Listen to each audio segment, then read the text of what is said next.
UP BEd 2022 counselling की guidelines जारी कर दी गई हैं।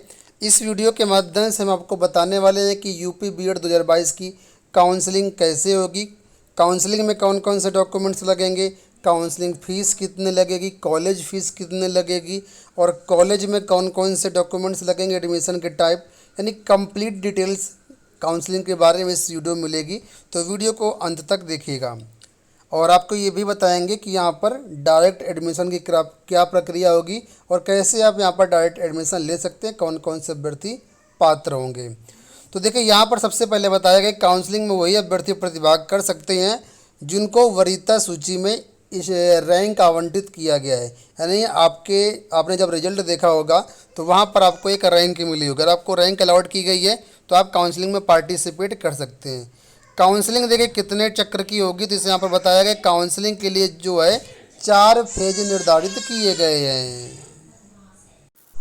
पहला जो फेज होगा वो मुख्य काउंसलिंग का होगा, दूसरा जो फेज होगा वो पूल काउंसलिंग का होगा और तीसरा जो फेज होगा वो आपका डायरेक्ट एडमिशन का होगा और चौथा जो फेज होगा वो अल्पसंख्यक सीटों पर डायरेक्ट एडमिशन के बारे में। तो 4 चक्र में आपकी काउंसलिंग होगी। ठीक है, तो कंप्लीट डिटेल्स आपको इस वीडियो में मिलने वाली है। तो सबसे पहले बात करें काउंसलिंग में कौन कौन से डॉक्यूमेंट्स की आपको ज़रूरत पड़ेगी। तो सबसे पहले बोला गया है कि जब आप काउंसलिंग में पार्टिसिपेट करेंगे तो आपके लिए काउंसलिंग फ़ीस लगेगी और प्लस 5,000 रुपये अग्रिम कॉलेज फीस लगेगी। तो अगर आपको कोई कॉलेज अलॉट नहीं होता है तो आपका जो कॉलेज वाली फ़ीस होगी, जो 5,000 जमा होगी, वो आपका क्या रिफ़ंड हो जाएगी और जो काउंसलिंग फ़ीस होगी 650 रुपये, वो रिफ़ंड नहीं होगी। तो जो कॉलेज की अग्रिम फीस वापसी होगी उसके लिए आपको बैंक खाते का विवरण देना होगा। ठीक है, और जो बैंक खाते का विवरण देंगे इसमें जनधन वाला खाता आपको बिल्कुल भी नहीं देना है। अगर आपने जनधन खाता खुलवाया है तो उसको मत दीजिएगा, कोई दूसरा खाता दीजिएगा। खाता ज़रूरी नहीं कि आपके नाम का हो, खाता आपके पिताजी के नाम का भी हो सकता है, माताजी के नाम का भी हो सकता है या आपके नाम का भी हो सकता है, लेकिन जनधन वाला खाता मान्य नहीं होगा। अब यहाँ पर देखिए लिखा है कि कॉलेज फीस अगर आपको सीट आवंटित नहीं होती है तो काउंसलिंग में आप जो भुगतान करेंगे अग्रिम फीस वो आपकी वापस कर दी जाएगी। यहाँ पर देखिए साफ तौर पर लिखा हुआ है कि फीस वापसी है तो जनधन खाते का विवरण का जो प्रयोग है कि बिल्कुल भी ना करें, क्योंकि इसमें शुल्क वापसी संभव नहीं है। अब देखिए इसके अलावा क्या क्या डिटेल्स आपको देनी है जब फॉर्म भरेंगे आप। तो यहाँ पर खातेदार का नाम भरना पड़ेगा, खाता संख्या भरना पड़ेगा, आईएफएससी कोड भरना पड़ेगा, बैंक का नाम भरना पड़ेगा, ब्रांच भरना पड़ेगा। ये सारी चीज़ें आपको भरनी पड़ेगी, इसमें आपकी शुल्क वापसी होगी। और साथ में पासबुक के प्रथम पृष्ठ की आपको जो फोटोकॉपी है या कैंसल्ड जो चेक है वो भी आपको अपलोड करना पड़ेगा ऑनलाइन पोर्टल में। ठीक है, जो भी 2022 में परीक्षार्थी बैठे हैं बीएड एंट्रेंस एग्ज़ाम में, उनको स्टेट रैंक मिली है, वो लोग शामिल हो सकते हैं। और जब आपने रिजल्ट देखा होगा तो आप लोग जानते होंगे वहाँ पर क्या है, आपको मार्कशीट मिली होगी, तो मार्कशीट की स्कैन कॉपी भी आपको अपलोड करना पड़ेगा। इसके अलावा ओरिजिनल मार्कशीट आपकी एक्सेप्ट की जाएंगी। ठीक है, ओरिजिनल मार्कशीट का मतलब है जो आपकी ओरिजिनल मार्कशीट होगी उसी को आपको स्कैन करना है, वही आपकी अपलोड होंगी। कोई भी आपका जो मार्कशीट ऐसी मत अपलोड करना कि फ़ोटोकॉपी को स्कैन करके अपलोड कर देना, ऐसा बिल्कुल भी नहीं होगा। और कोई भी जो इंटरनेट की मार्कशीट होती है वो मान्य नहीं होगी। अगर आप इंटरनेट की मार्कशीट में संबंधित कॉलेज के प्राचार्य या विश्वविद्यालय के रजिस्ट्रार या परीक्षा नियंत्रक या अधिकृत पदधारक से सत्यापित करवा लेते हैं तब वो मान्य आपकी हो जाएगी। अब यहाँ पर देखिए जो पहली काउंसलिंग होगी उसमें क्या क्या स्टेप होंगे। तो सबसे पहले आपको पंजीकरण करवाना होगा, रजिस्ट्रेशन करना पड़ेगा। निर्धारित वेबसाइट पर जाएंगे आप लोग, जो बरेली यूनिवर्सिटी की वेबसाइट वहाँ पर, या काउंसलिंग के लिए जो नई वेबसाइट निर्धारित होती है वहाँ पर जाएंगे। ये सारी प्रक्रिया हमारी वेबसाइट governmentjobcenter.com पर आपको मिल जाएगी। वहाँ पर जाएंगे तो आपको काउंसलिंग के लिए पूरी डिटेल्स दी गई होगी, वहाँ से आप लोग काउंसलिंग में पार्टिसिपेट कर सकते हैं। ठीक है, तो निर्धारित वेबसाइट पर जाना है, वहाँ पर आपको क्या है लॉगिन आईडी पासवर्ड के माध्यम से लॉगिन करना है। ठीक है, इसके बाद सेकंड स्टेप में आपको काउंसलिंग शुल्क और अग्रिम कॉलेज शुल्क का भुगतान करना पड़ेगा। काउंसलिंग फ़ीस 650 रुपये है, पहले 500 रुपये लगती थी, अब बढ़ गई है 650 हो गई है। और अग्रिम कॉलेज शुल्क के रूप में 5,000। कुल मिलाकर के 5,650 रुपये आपको ऑनलाइन मोड में भुगतान करना पड़ेगा। Net banking, debit card, credit card के माध्यम से आप पेमेंट कर सकते हैं। यदि आपको कोई सीट आवंटित नहीं होती तो 5,000 रुपये आपको संबंधित खाते में वापस कर दिए जाएंगे, जो आप विवरण देंगे, जो मैंने अभी आपको ऊपर बताया था। ठीक है।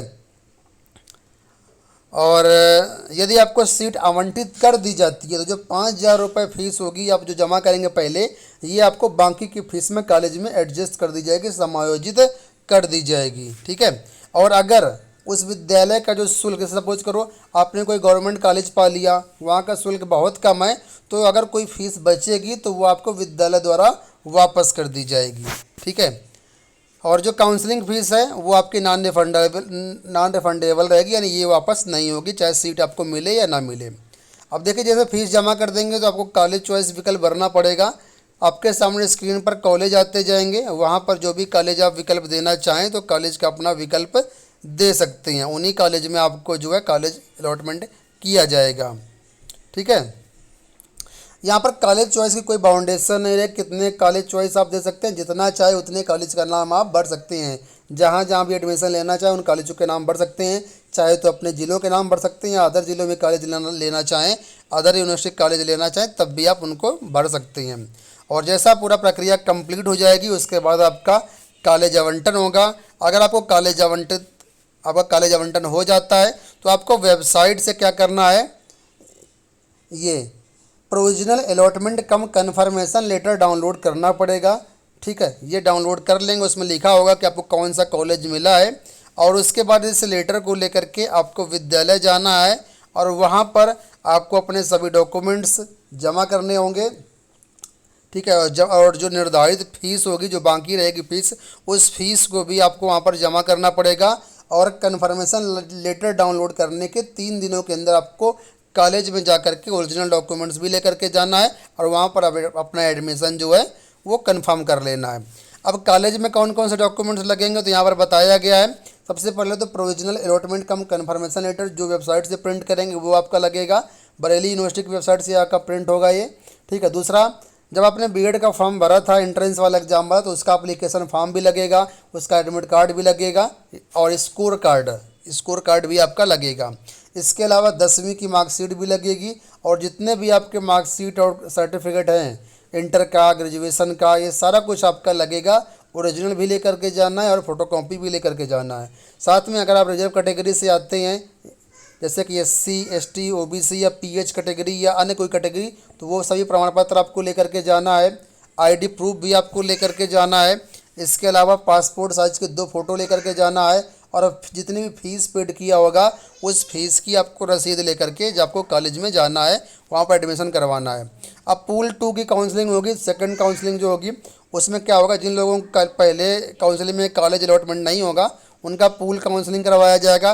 पूल काउंसलिंग में फिर से वही पूरी प्रक्रिया अपनाई जाएगी, और उसके बाद जो है कॉलेज आवंटित कर दिए जाएंगे, चॉइस यहाँ पे भरने का मौका मिलेगा, और इस तरीके से पूरी प्रक्रिया आपको फिर से करनी पड़ेगी, और कॉलेज में जा करके आप एडमिशन अपना कर लेंगे। अब बात आती है यहाँ पर तीसरे काउंसलिंग के बारे में। जो तीसरी काउंसलिंग है वो इम्पॉर्टेंट है डायरेक्ट एडमिशन की। पहली और दूसरी काउंसलिंग बिल्कुल एक जैसी ही है।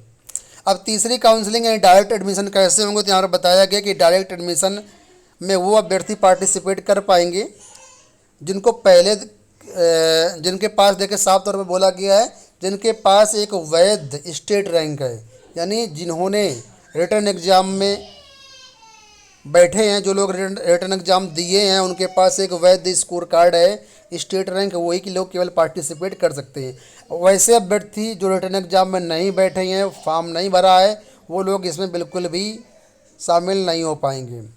ठीक है। और अगर आपको पहले या दूसरे चक्र में जो काउंसलिंग हुई इसमें कॉलेज आवंटित नहीं हुआ है तो आप इसमें बैठ सकते हैं, तीसरी काउंसलिंग डायरेक्ट एडमिशन में पार्टिसिपेट कर सकते हैं। तो यहाँ पर देखिए साफ तौर पर लिखा है, जिन्हें प्रथम काउंसलिंग में प्रवेश नहीं दिया गया है, या जिन्हें पूल काउंसलिंग में प्रवेश नहीं दिया गया है, या जिन्होंने काउंसलिंग प्रक्रिया में भाग नहीं लिया है, वो लोग इसमें डायरेक्ट एडमिशन में पार्टिसिपेट कर सकते हैं। अब जैसे देखिए तीसरे काउंसलिंग में आपको निर्धारित वेबसाइट पर जाना पड़ेगा, वहाँ पर लॉगिन करना पड़ेगा। काउंसलिंग फीस भी पेड करनी पड़ेगी 650 रुपये। लेकिन जो कॉलेज शुल्क होगा वो कॉलेज शुल्क आपको संबंधित कॉलेज में ही जमा करना पड़ेगा। ठीक है, तो यहाँ से पूरी प्रक्रिया आपकी हो जाएगी कॉलेज में जा करके आप। अब फोर्थ स्टेप में क्या है, अल्पसंख्यक सीटों पर होगा प्रवेश। जो लोग माइनॉरिटी कैंडिडेट हैं वो लोग फोर्थ काउंसलिंग के अंतर्गत अपना एडमिशन सुनिश्चित करेंगे। तो फोर्थ काउंसलिंग की प्रक्रिया के बारे में यहाँ पर देखो बताया गया है पूरा। ठीक है, तो यहाँ पर लगभग पूरी प्रक्रिया वही है जो कि डायरेक्ट एडमिशन के लिए प्रक्रिया है जो मैंने आपको बताई। तो ये सारी प्रक्रिया हो गई। अब फीस कितनी लगेगी तो आपको बता दें, यहाँ पर देखिए फीस के बारे में बताया गया है कि काउंसलिंग फीस 650 रुपये लगेगी। अग्रिम कॉलेज जो फीस जो काउंसलिंग के समय जमा होगी 5000 रुपये लगेगी। और जो बाकी फीस होती है प्राइवेट कॉलेज के लिए यहाँ पर बताई गई है कि 51,250 रुपये लगेगी। टोटल फीस आपकी प्राइवेट कॉलेज की 51,250 रुपये है। बाकी गवर्नमेंट फीस आपकी कम होगी। ठीक है, तो वो यहाँ पर नहीं बताया गया है। बाकी गवर्नमेंट एडेड की फ़ीस कम होती है तो वो संबंधित कॉलेज से आपको जानकारी मिल जाएगी। तो ये पूरी गाइडलाइंस मैंने आपके साथ शेयर कर दी। इसको अगर डाउनलोड करना चाहें तो हमारी वेबसाइट governmentjobcenter.com से डाउनलोड कर सकते हैं। इसके अलावा हमारे टेलीग्राम चैनल ABTech 123 से भी इसको आप डाउनलोड कर सकते हैं।